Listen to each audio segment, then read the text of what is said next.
Neste episódio do programa Cubatão e Sua Gente, você vai conhecer a linda história do jornalista Almir Júnior. Na sua infância, foi morador do bairro Cota 200, onde o menino, e depois jovem, foi se tornando um grande líder. Foi crescendo e abraçando as oportunidades da vida e se preparando para diversos desafios. Começa a partir de agora o Cubatão e Sua Gente, aqui pela sua TV Câmara Cubatão.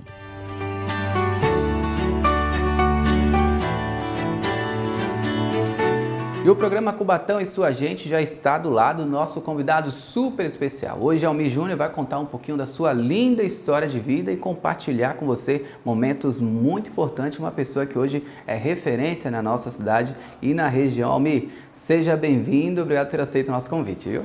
Obrigado, Maico. Obrigado, TV Câmara. Que privilégio estar com você aqui. Olha aí, amigo de infância, estudamos juntos e hoje vai compartilhar um pouquinho da sua história. Não somos mais jovens, né, Almir? Acho que o tempo Não passou tanto. Um pouquinho, mas temos muita coisa aí para compartilhar. Mas antes da gente falar sobre hoje esse caminho que você trilhou, que já é uma referência na cidade, a gente quer conhecer um pouquinho também antes do jovem, da criança Almir Júnior. Eu nasci em 1987, sou nascido e criado em Cubatão, então eu nasci na época mais tenebrosa da cidade, né? Quando o The New York Times fixou Cubatão nas manchetes do mundo inteiro como o Vale da Morte. Nós tivemos casos de anencefalia em decorrência da degradação ambiental, então é um período muito difícil. Eu digo que eu sou um sobrevivente, a gente nasceu numa era em que não saía muita coisa boa, né? E a gente saía antes de Cubatão, eu me lembro de ir a lugares e ter que responder a pergunta: você tem cérebro? Algum probleminha? Perguntas desse nível, Uhum. então você imagina. Me considero já um vitorioso, um vencedor por conta disso. Fui criado na Cota 200, meus avós, eles vieram, o pai do meu pai veio da Bahia e o pai da minha mãe do Rio de Janeiro para trabalhar, para eles trabalharem na execução da construção da Via Anchieta. Então, ambos foram funcionários do DR, já saudosos, né, de saudosa memória, tanto o seu Mário Carneiro, pai da minha mãe, quanto o seu Abdias, pai do meu pai, morreu aos 100 anos de idade, lá na Cota mesmo. E eles foram trabalhando, morando ali, né? Morando ali nos alojamentos, dali constituíram famílias, né? Seu Abdias casou com a dona Neri, seu Mário casou com a dona Laide, tiveram lá uma dúzia de filhos, uma família grande, como ocorria, né? Tradicionalmente. E aí o seu Almir casou com a dona Célia e também ficaram por ali. Foi ali que eu cresci, cachoeira, árvores frutíferas, né? Aquele clima extraordinário da serra. Saí de lá praticamente aos 18 anos, prestes a casar. Uhum. A sua infância foi ali na região da... Foi da ali, Cota. estudei na escola Maria Helena Duarte Caetano, com muita alegria, participei de projetos sociais, culturais, projetos na área de música, teatro na escola, representei a escola em festivais, né, em outras regiões. Você já tinha essa facilidade de comunicação ainda jovem? Como é que foi, Almir? Ou foi... Eu penso que eu sempre gostei muito da área da comunicação, da área de mídia. Depois eu fui pegando mais apreço. Mas você foi sempre uma criança falante ali? Eu sempre gostei de falar. Eu sempre gostei de Pegou falar. de alguém da família? Foi dom Eu ou acho alguém que que está na veia da o família? jornalismo eu herdei do... Meu pai é administrador, mas eu herdei dele. Meu pai era assinante de 2, 3 jornais, ele gostava muito de ler, então em casa sempre teve jornal do dia ali para mim ler. Ele era assinante da Tribuna e em casa eu tinha o Estado de São Paulo, Folha, e meu pai gostava muito, ele gosta muito da leitura, e eu herdei dele eu acho que essa vocação. Meu pai é muito muito comunicativo, é muito comunicativo, e isso aliado a essa capacidade que a mamãe também tem de se comunicar na igreja, eu acho que juntou, bateu no liquidificador, saiu um papagaio. E como é que é para você, por exemplo, assistir hoje, você vê a cota, né, uma diferença, né? Olha só, uma cota que era de 1987, como me falava, para hoje. Eu acho que quando você volta para lá, você vê o quanto mudou, né? E nós tínhamos ali muita dificuldade. Eu fui morador da Cota 95, né? Eu ia estudar no Zenon ali a pé, né? E todos nós tínhamos, assim, histórias, né? Características, mas o quanto o bairro mudou, né? Eu imagino quando você volta lá e vê que hoje é um bairro urbanizado, mas naquela época tinha uma dificuldade, né? Questão de dia de chuva, então, né? Com a consciência que a gente tem hoje, a gente entende que, de fato, era necessário uma ação governamental. É óbvio que para a gente que foi criado ali é um choque, né? Ainda essa semana eu peguei os meus filhos e fiz um programa diferente. Falei, eu vou levar vocês a um lugar que o papai ia quando era criança. E aí eu fui com eles até o bairro Pilões, eu atravessei todo Elias Arzura ali pela Água Fria. Legal. Fui até o final, onde tem os sítios, lá no Pilões. E levei eles aquela corredeira extraordinária, né? Aquelas pedras bolhadas ali no Ribeiro. Cenário extraordinário. E aí meu filho perguntava assim, isso aqui é Cubatão? E aí eu expliquei para eles que a gente descia pela estrada de serviço de bicicleta, lá de cima da ponte, jogava a bicicleta lá de cima, ia nadando ali e voltei depois pelo Pilões da Vila, né? Até terminar o trajeto inteiro. É um choque quando a gente chega lá, um confronto daquilo que a gente tem de memória, mas eu entendo que a consciência que a gente tem hoje era de fato necessário. A gente vive numa cidade que não foi planejada, né? Não vou fazer nenhum juízo de valor a respeito aqui das omissões e tudo mais, mas não foi planejada e infelizmente uma hora essa conta chega, foi preciso organizar, congelar e foi necessário. Mas toda vez que a gente vai lá, tem um gostinho de saudosista, né? Porque assim, cada bairro de Cubatão teve uma característica, né? Como você falou ali das cotas, foi a construção. Vila Esperança também foi a mesma coisa. Foi construção. E todo mundo foi ficando, né? Talvez as pessoas não conheçam como é que nasceu esses bairros, mas foi justamente assim como você falou. E você acompanhou isso tudo de perto, né? Sim. O seu Abdias, pai do meu pai, assim como o seu Mário, pai da mamãe, ele contava, né? Que na época eles viviam nos alojamentos e ele não tinha permissão formal para construir de alvenaria, então o alojamento era todo erguido na estrutura em madeirite e ele pegava aquelas sacolas de feira e ele levava, naquelas sacolas de feira, naquelas embalagens, aquelas bolsas, ele levava o material de construção, então areia, cimento, pedra, ele levava. Você imagina a quantidade de viagens que era necessário fazer subindo a serra e descendo a serra com aquele material. E ele construía a casa de dentro para fora. Então era mais ou menos assim, o fiscal passava um dia, tinha uma casa de madeirite, no outro dia desmontava a casa de madeirite e a casa estava lá. Já tinha subido. E aí uma vez construída, né, eles tentavam chegar num acordo. É óbvio que os operários que ficaram ali foram não só constituindo família, mas vieram outros e a partir daí tem uma expansão enorme, né, habitacional. Mas o ambiente era extraordinário, né? É extraordinário ainda, né? O ambiente, a vista. Eu dizia que eu morava de frente para a praia. Qual praia? Todas. Praia Grande, São Vicente, Santos, Guarujá. E que cenário. A gente tinha uma vista que a gente conseguia ver parte de Mongaguá até uma ponta generosa ali do Guarujá. Você via toda tem topo lá, né? Eu gravei lá um programa. É extraordinário. O Alisson que sempre está lá também tirando foto, né? O Alisson engordou um pouquinho, né, Alisson? Bem um pouquinho, né? Mas foi um jovem também, né? Fomos criados juntos com a gente ali. lá, né? E, Almir, como é que foi aí o seu crescimento? Você falou ali que ficou até os 18 anos, é isso? Sim. Na cota. E quando é que foi a decisão de descer um pouquinho mais para a cidade, para o centro, e o menino foi crescendo? Na verdade, a minha família saiu de lá um pouco antes do início do programa Serra do Mar, né? Que foi o programa de remoção. A gente saiu um pouco antes, por opção dos meus pais, e aí nós já fomos morar na Ilha Caraguatá. Tá? Minha família adquiriu uma casa na ilha, eu fui morar lá, construí uma casa junto à casa deles, e aí logo na sequência eu casei. E aí não dá para você fazer tudo, né? Você tem que tomar decisões, né? Já veio faculdade, combinando com curso técnico. Depois de 9 meses de casado, a minha esposa ficou gestante do meu primeiro filho. Então, aí a vida segue. E aí, como é que foi essa caminhada? Chegando num novo bairro, uma nova história, toda a vida do jovem, crescendo, evoluindo. E o que você escolheu para a sua vida ali?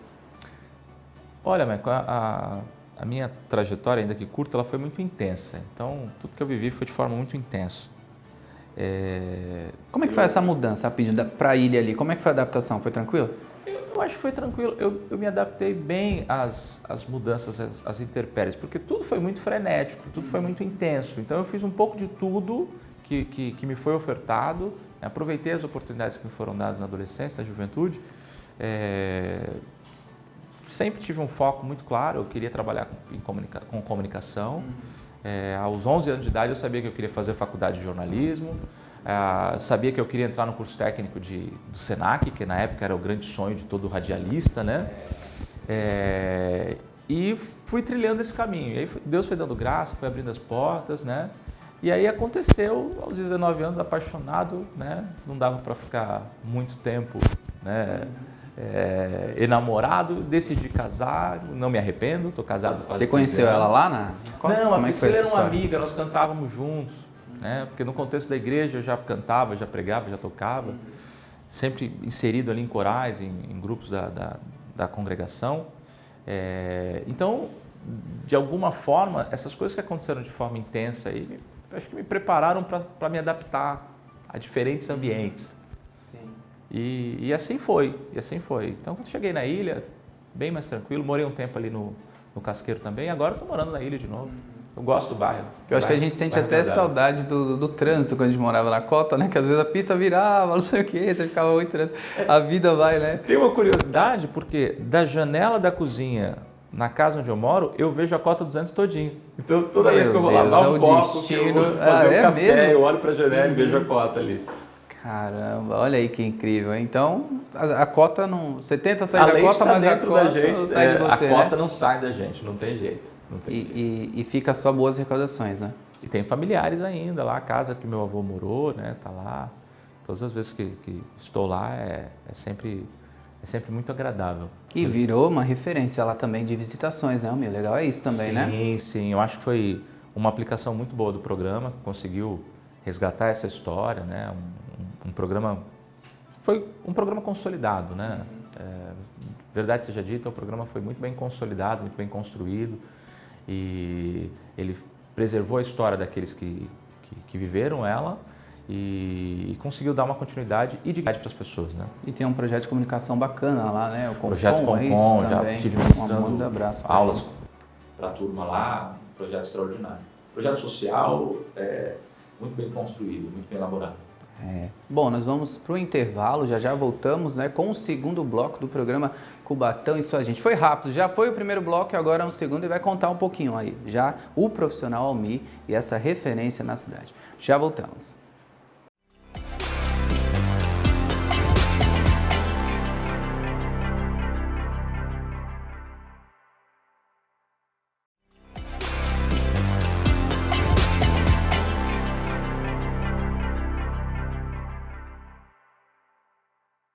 Bom, voltamos com o segundo bloco do programa Cubatão e Sua Gente. No primeiro bloco, o Almir contou um pouquinho da sua infância, da sua história de vida, a criança, o jovem.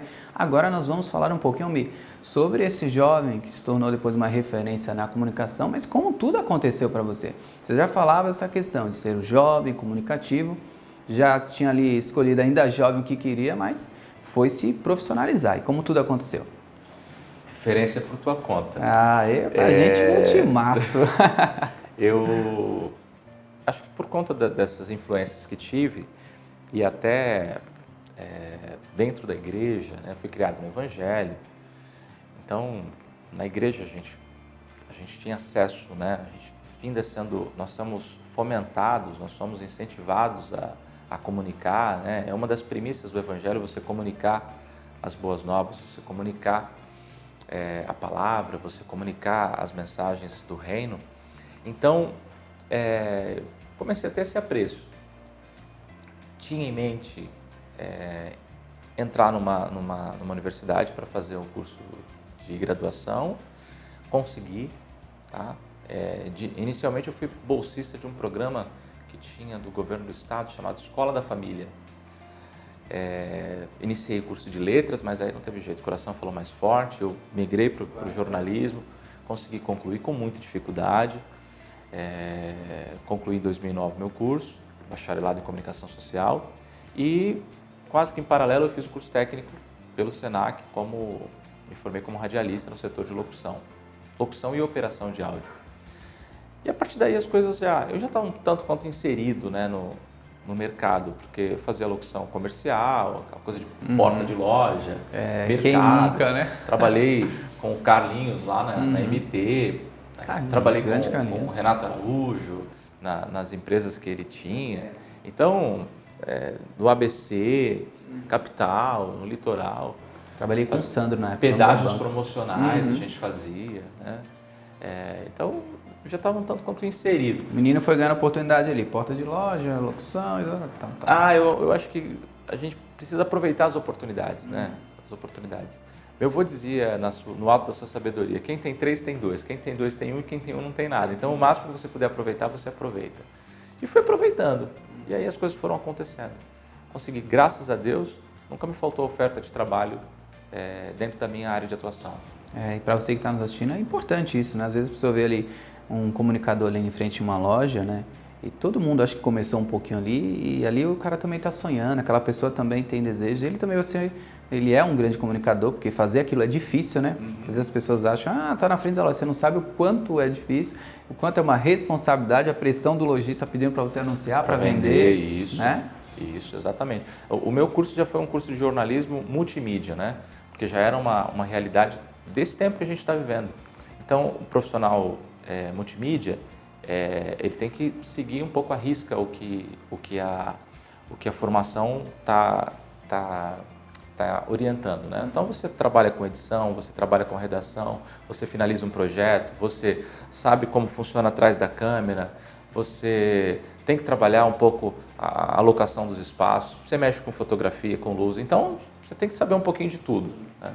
Tem que saber um pouquinho de tudo. E se você souber aproveitar essas oportunidades, não vai faltar oportunidade. E aí você foi ali desenvolvendo, foi crescendo ali, e aí? Como é que ficou? Porque, por exemplo, você, eu lembro de você fazendo cerimonial, você assessorando, você foi virando um profissional completo em todas as áreas. E como é que tudo isso aconteceu?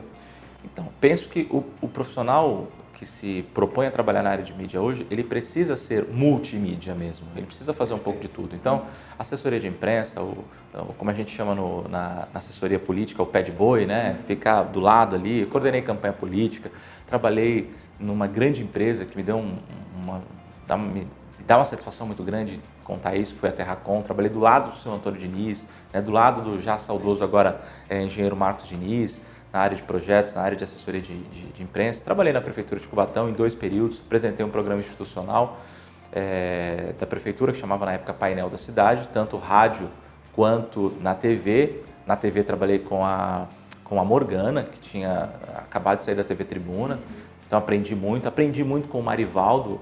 Marinho foi meu diretor nesse período, Francisco Carlos, né? Serafim Neto, então uma turma pesada que eu tive a oportunidade de aprender com eles, né? Gilson Miguel foi meu secretário e passado dali algum tempo, né?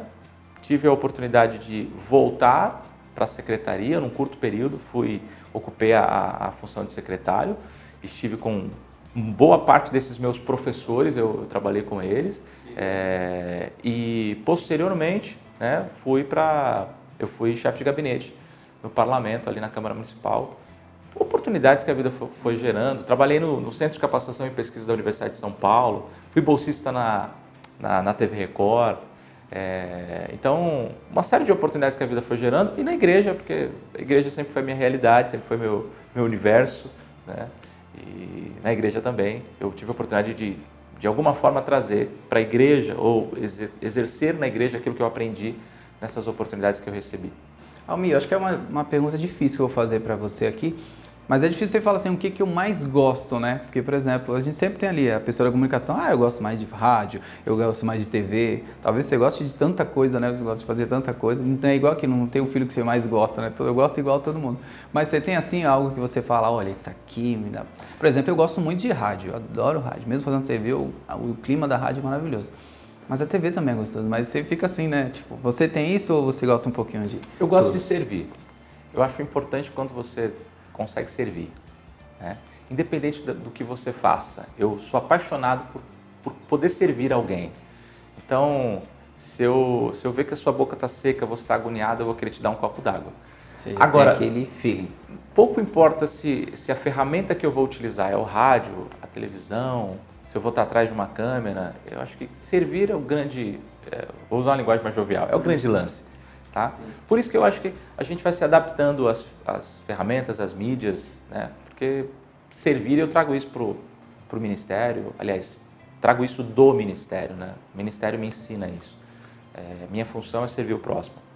E, por exemplo, para quem está nos assistindo ali, até a nossa equipe de comunicação está olhando aqui para a gente aqui, Almi, ó, mandando aquele abraço, porque eu já falei para você que você, né, é uma referência aqui para a gente também, mas aquele jovem também que quer participar um pouquinho desse meio da comunicação, qual a dica que você dá? Eu reitero, aproveite as oportunidades. Né? Hoje a gente tem acesso a muita informação, diferente de um tempo pregresso, aí, a gente tinha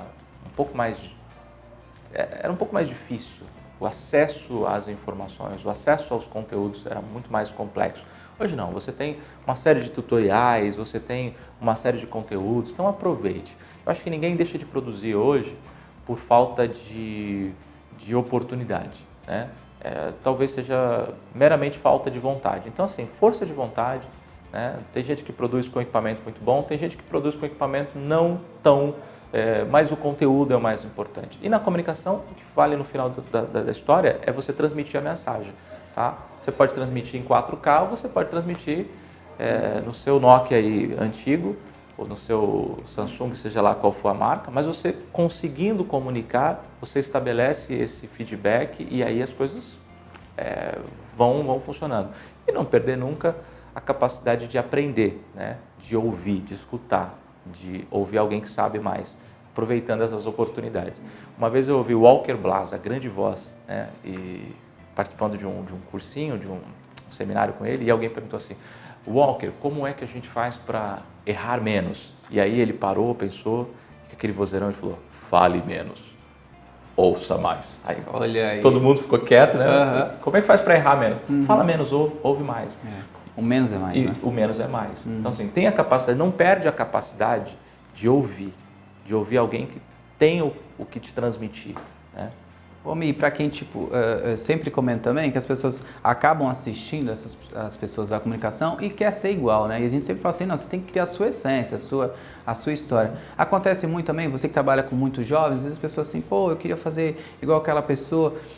A gente está construindo, né? Como, por exemplo, o Miúdo falava, estou te lapidando, falava para as lideranças, para os jovens. E é isso mesmo? Cada um tem que criar a sua característica? Eu acho que as referências, elas são importantes, né? Às vezes, algumas coisas passam até desapercebido. Eu, por exemplo, pregando hoje em cima do púlpito, de vez em quando alguém fala assim, você falou isso aqui igual o pastor Carlos, você está parecendo o pastor, né? O pessoal, mas está parecendo o pastor Carlão. E eu acho que é importante, porque é uma referência que eu tenho. Sabendo que você tem uma característica específica. Então, as pessoas precisam entender o que é propósito na vida. Deus estabelece um propósito com cada um. E o meu propósito vai ser diferente do seu. E eu não preciso ofuscar o seu para viver o meu, né? Então, Deus tem um propósito para você, aquilo que faz o teu coração arder, aquela forma como você se comunica, não perde essa identidade, mas aproveita a partir das referências para construir a sua. Almi, nós estamos num local aqui muito especial também, né? E também é uma trajetória bonita da sua vida, o quanto você transforma a vida das pessoas falando de Deus também. Gostaria que você falasse um pouquinho, porque já estamos terminando o programa.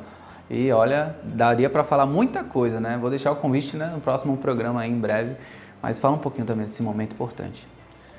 Fui criado no Evangelho, então eu aprendi desde cedo os valores do reino, né? Minha mãe me incentivou sempre o caminho do relacionamento com Deus. Me batizei aos 12 anos de idade, casei na igreja, me formei na igreja, gravei CD, né, cantando. Aos eu 15 ganhei anos CD, lá autografado, hein? eu brinco que eu gravei 2, vou gravar um terceiro para pedir desculpa agora.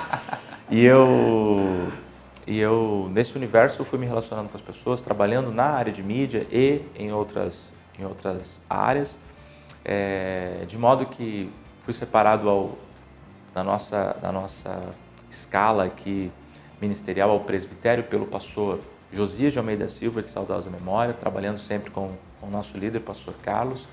Fui separado ao ministério, hoje eu sou pastor do ministério. Trabalhei com jovens 4 anos, né, liderando jovens. Da liderança dos jovens da nossa Almadec, que hoje está sob liderança do competente irmãozão aqui, evangelista Will, eu fui presidir o Conselho de Juventude da nossa Comadesp, que é a nossa convenção do Estado. Dessa posição, eu fui indicado para ocupar o Conselho Nacional da nossa denominação de juventude. Sou pastor em um setor aqui na sua região, na sua casa, lá na Vila Esperança. Nós temos 4 congregações lá, que eu tenho a alegria de servir. E na área de mídia, eu tenho a alegria de ver gente aqui que chegou aqui, olhando para a câmera, perguntando que bicho é esse, e hoje está atrás da câmera, e hoje está apresentando conteúdos. Isso dá uma alegria muito grande para a gente. E você levou essa sua expertise, né, toda a sua estrutura, toda a sua inteligência, né, para trazer para cá. Isso é bacana também, né, porque você vem formando os jovens. Você tem uma facilidade também com os jovens, né, com todas as pessoas de idade, mas o jovem, né, eu sempre falo, jovem liderança Almi vai ser sempre jovem, porque tem um dom, né, para falar com os jovens. Eu trabalho em submissão, então eu estou debaixo de uma missão que é a missão do meu pastor. Meu pastor, ele tem uma missão de formar pessoas, ele ensina a gente os valores do servir. E a partir desses valores a gente vai transmitindo isso, a gente vai amplificando essa voz dele. Então eu acredito, o pastor Carlos é o meu mentor, é o meu líder, é o meu pastor, e ele transmite isso para a gente. O que a gente tem é transmitir essa ideia, essa visão além, né? E agregando essas pessoas que têm não só a aptidão, mas têm o desejo de aprender, e que a gente puder fazer para abrir portas. Eu digo que eu não sou o dono da casa, mas de alguma forma eu me vejo como um porteiro. Então a chave está na minha mão, que eu puder abrir de portas para gerar oportunidades. Eu me sinto muito feliz por isso. Quero mandar até um abraço para o pastor Carlos. Foi a primeira pessoa a ser entrevistada no nosso programa Cubatão e Sua Gente. Meu primeiro programa, ainda com o Stênio, era produtor, né? Grande e pequeno Stênio, nosso caçulinha, pequenininho, né? Uma criança. E foi o nosso primeiro programa. Quero agradecer ele também, né? Por ter liberado também, né? Abrir as portas também aqui para ter você. Almir, estamos chegando ao final do nosso programa. Eu falei que seria rápido e foi, não deu nem tempo de falar um pouquinho daquela história que você me mandou. Deixo o convite já aberto, né, para uma próxima oportunidade, mas muito obrigado. Eu sempre falo isso e vou sempre repetir que você é uma referência, mesmo que você fala, não, Maicon, mas você é. E muito obrigado, né? A gente se reencontrou novamente aí, porque apesar de a gente sempre estar na Vila Esperança, é difícil, né, todo mundo se encontrar, né? Mas muito obrigado. Esse é o papel da TV Câmara. Esse programa conta histórias e compartilha momentos importantes, né, para a gente conhecer um pouquinho de cada um. Muito obrigado. E para finalizar, gostaria que você deixasse uma mensagem especial olhando para aquela câmera para todas as pessoas da nossa cidade, viu? Obrigado, Maicon. Obrigado, TV Câmara. Obrigado a você que nos assiste. Que a bênção de Deus permaneça, continue sobre a nossa cidade.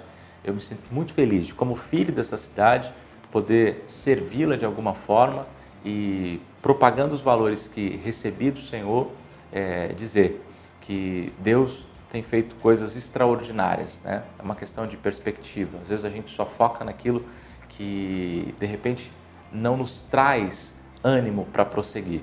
Mas se você tiver um olhar um pouquinho